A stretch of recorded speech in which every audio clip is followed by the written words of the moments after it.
네, 오늘의 정찰 투표 첫 번째입니다. 투사 김문수 대 신예 장동혁 마지막 진검승부. 자, 이제 승자는 누가 될까요? 일단 오늘 전당대회를 했죠.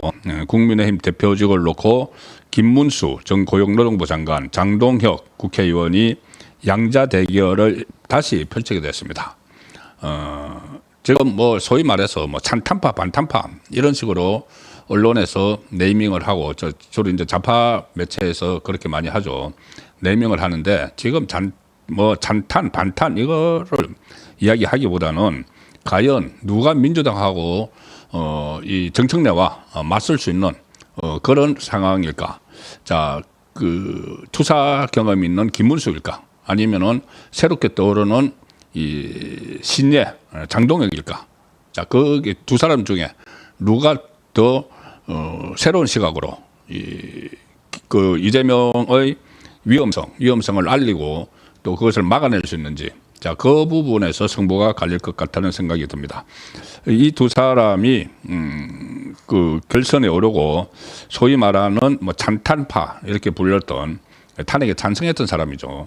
안철수, 조경태는 보기 좋게 낙선을 했습니다. 예상대로죠. 자, 그런데 이 네 사람의 득표율은 발표가 되지 않았습니다.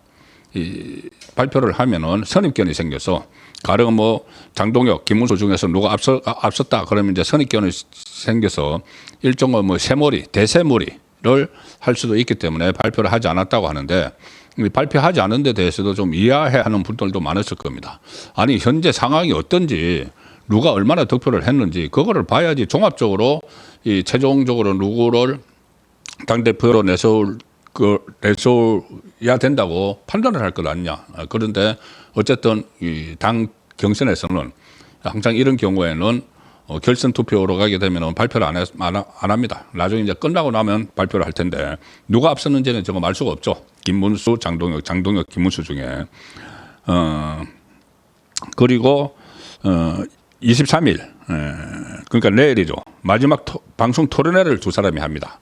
김문수, 장동혁, 김문수가 방송 토론회를 한 다음에 24일에 책임당원 모바일 투표, 그리고 25일에는 ARS 투표, 그리고 24, 25일에 국민 여론조사를 진행을 해서 최종 당선자를 26일 날 정하게 됩니다.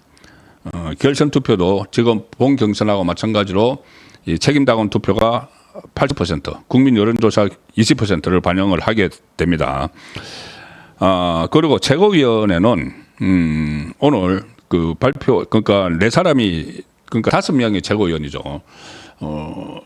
청년 최고위원을 합해서 5명입니다. 그리고 최고위원 4명을 뽑는 데는 여성이 한 명 들어가야 돼서 양향자 후보나 이 최수진 후보가 만약에 등 외에 있더라도 앞선 사람이 당선이 되는 구도였는데 양향자가 그 4명 안에 들어갔습니다. 그래서 당선이 됐습니다. 그 득표 순서는 신동욱 후보가 가장 많이 받았습니다. 그래서 수석 최고위원이 되는 것이죠.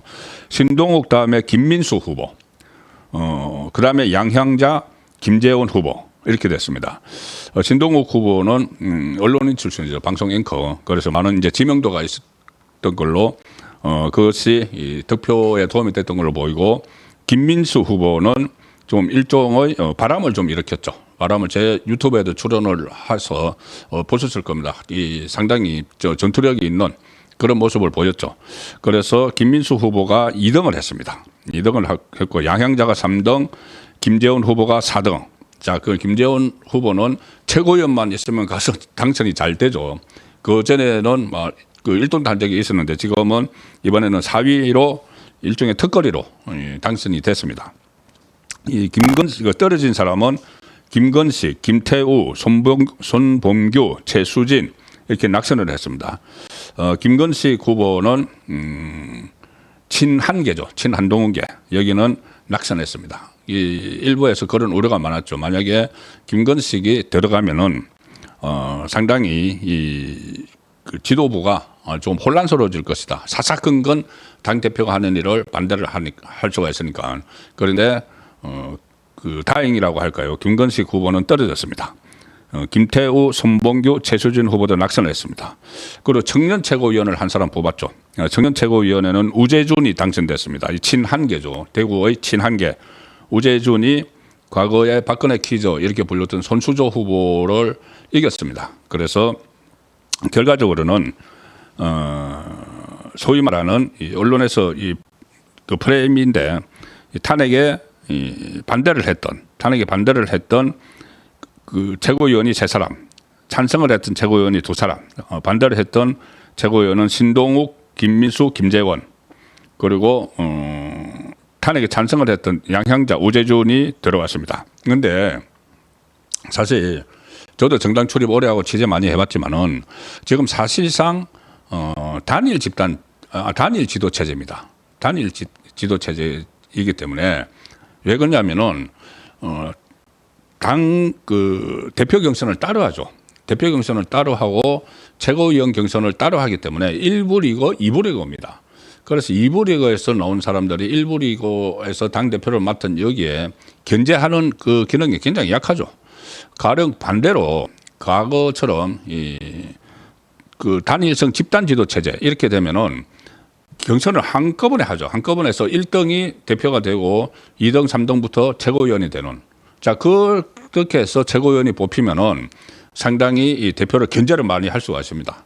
과거에 김무성 대표 시절에 서청원, 김태호 최고위원들 이렇게 해서 항상 부딪혔죠. 그래서 무슨 봉숭아 학당이냐 이런 이야기까지 나왔던 걸 기억을 하실 겁니다. 그런 체제면은 최고위원이 상당히 중요하지만 지금 상황 이렇게 따로 그 뽑는 상황에서는 사실상 단일 지도 체제이기 때문에 최고위원들의 역할이 그다지 크지 않습니다. 다만 이제 지금까지 보셨다시피 당 대표를 끌어내릴 때 최고위원들이 집단으로 선제 사퇴를 하면은 지도부가 그 붕괴되는 그런 사례는 있었죠. 그렇지만 그렇다고 해도 지금 비주류로 되는 이 사람이 탄핵에 찬성했던 최고위원은 2사람밖에 없기 때문에 그 우재준하고 양형자 2사람밖에 없기 때문에 이제 그런 일도 일어나기는 어렵습니다. 그래서 어쨌든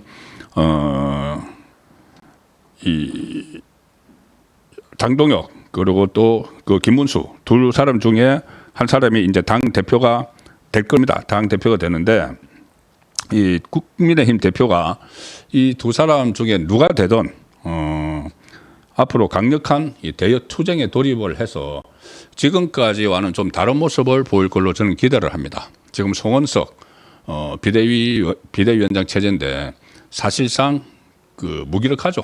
그 전에 뭐 비대위도 뭐 건영세 비대위든지 전부 다 마찬가지였습니다. 어떤 강력한 투쟁을 하기보다는 당 내에서 어떤 본인의 그 위상을 찾으려고 하는 그리고 일종의 그 개파 간에 일어나는 일 여기에 대해서 거기에 늪에 빠져서 허둥대는 그런 모습만 계속 보였습니다. 예를 들어서 이 엄중한 상황에서 그때 송원석 비대위원장이 사면 거래를 했죠. 지금 조국하고 윤미향 이 사람들을 이 사면을 시키기 위해서 작업을 하는 과정에서 구색 맞추기를 해야 되니까 국민의힘에 이 사면 대상자를 추천을 하라고 했는데 과거에 비리에 연루됐던 사람들 홍문종을 비롯해서 그 비리에 연루됐던 사람들을 쭉 추천을 하는 모습이 그때 언론 카메라에 잡혔죠. 자, 그게 과연 말이나 되는 이야기냐? 지금 전쟁을 벌이고 있는데 그 국회에서 언론 카메라에 명단을 이 강훈식 비서실장에게 보내주고 송원석이 거기다가 뭐 이모티콘, 뭐 웃음 짓는 이모티콘 보내고 감사합니다, 뭐 이런 거 하는 것이 그때가 여야가 전쟁을 하고 있었을 때입니다. 그 법안 통과를 놓고 필리버스터를 한다고 해서 전쟁을 하고 있을 때인데 원내대표를 겸하고 있는 사람이 후방의 이 적장에게 이 일종의 내통을 한 거죠. 지금 여기서 막 전투가 벌어지고 있는데 그 국회 안에서 저 용산에 있는 비서실장하고 일종의 거래를 하고 있었던 겁니다. 아군의 이 지휘관이. 자, 그래서 그런 모습이 정말 제가 그때도 말씀드렸지만은 여기 국민의힘의 민낯 아닌가. 어떤 전투력도 없고 문제의식도 없고 그냥 웰빙 정당. 그렇게 인식이 되어 왔는데 장동혁이든 김문수든 일단 이번에 당권을 잡으면은 강력한 대여 투쟁을 벌일 겁니다. 이 두 후보 모두 제 그 송국군의 혼술 유튜브에 출연을 했죠. 장동혁 후보는 여기 스튜디오에 와서 직접 저와 대화를 나눠서 1부, 2부로 해서 제가 이 영상을 올려드렸습니다. 그때도 장동혁 후보는 가장 시급한 것은 대여 투쟁이다. 이재명의 폭주를 막아야 된다. 그렇게 이야기하면서 이 투쟁이 혁신이다는 이야기까지 했습니다. 투쟁하는 것이 지금은 혁신이다. 살아남아야 되니까. 그래서 장동혁 당 대표가 들었으면은 전국이 지금처럼 그냥 정청래가 나는 국민의힘하고 악수도 안 해. 그러는데 그냥 거기에 이끌려서 행사에 같이 나란히 참석해가지고 송원석처럼 서로 얼굴도 쳐다보지 않고 이런 모습 참 보기 민망하죠. 그러면 더 강력하게 나가야 됩니다. 국민을 무시하고 정청래가 그렇게 하면은 국민에게 다가가서 국민에게 호소를 해야죠. 장애 투쟁을 해야 되는 겁니다. 자, 그런데 지금까지 지도부는 그런 역할을 하지 못했습니다. 이재명이 이렇게 폭주를 하는데도. 자, 그런데 장동혁 그런 약속을 했죠. 투쟁이 혁신이다는 이야기를 했기 때문에 그걸 이제 현실화시켜 나갈 테고, 김문수 후보는 제가 김문수 그때 당사에서 특검 압수수색을 막기 위해서 농성을 하고 있었기 때문에 제가 그 현장에 가서 인터뷰를 했습니다.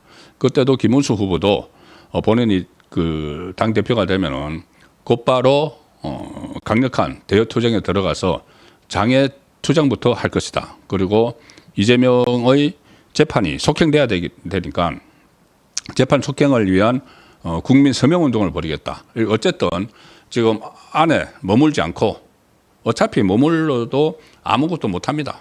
지금 거대 여당이 아예 야당으로 취급도 안 하는 이 상황이기 때문에 그러면 국민에게 나가서 직접 호소를 해야죠. 자, 그 작업이 이제 시작이 됩니다. 26일 날 새로운 지도부가 탄생을 하고 그때부터 임기가 시작이 되니까 다음 주부터는 좀 활기 있는 활력 넘치는 그런 제1야당의 모습을 보실 수가 있을 것 같습니다.